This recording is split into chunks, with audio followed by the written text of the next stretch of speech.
to the PlanSmart Ready to Rebuild training for Region 7, Central Visayas Region. As we commence our training today, I look back at a time when Super Typhoon Odette, nearly as strong as Super Typhoon Yolanda, hit the Philippines. 11 of the 17 regions in the country were affected. Region 7 was actually the most severely affected region in terms of damage to infrastructure, facilities, properties, as well as disruption to the local economy. Immediately after Odette, on December 17, we don't know where to start. We have no numbers. We have no record.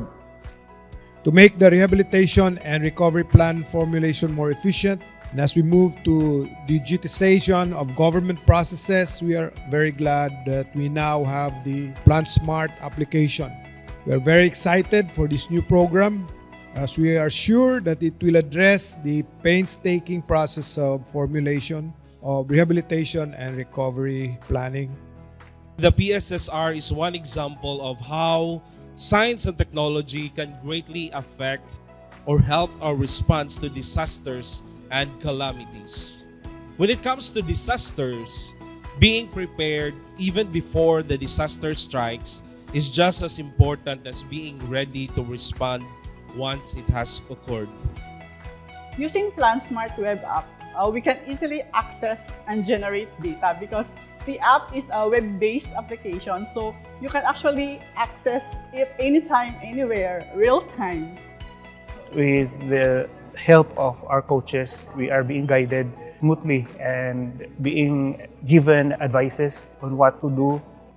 We wanted to formulate a plan which is a science-based plan and a real-time response plan.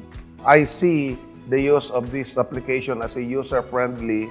Nag-generate kami ng result ng workshop namin. Ayun, nakita ko, ang dali palang mag-identify ng mga hazards. I found it very useful. I found it the best tool the LGU needs.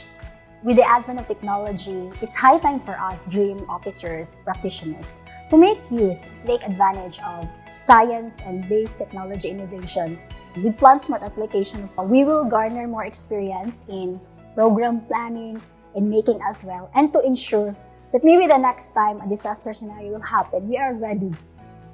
I hope that you will not only learn the technical aspect of the Ready to Rebuild PlanSmart program, but you will also try to meet other people. Because in a major disaster, diba, what is important is that you will have a face, you will have a name behind a calling card para naa kay matawagan. Ug tubagon pod ang imong text, ang imong call, kung kinahanglan ninyo og SOS in your respective areas.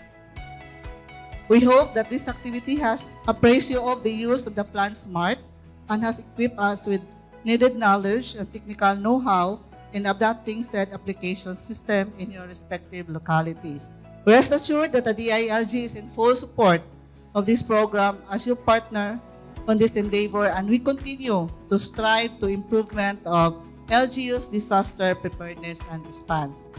Please use the PlanSmart Ready to Rebuild app to plan ahead, work smarter, and rebuild faster.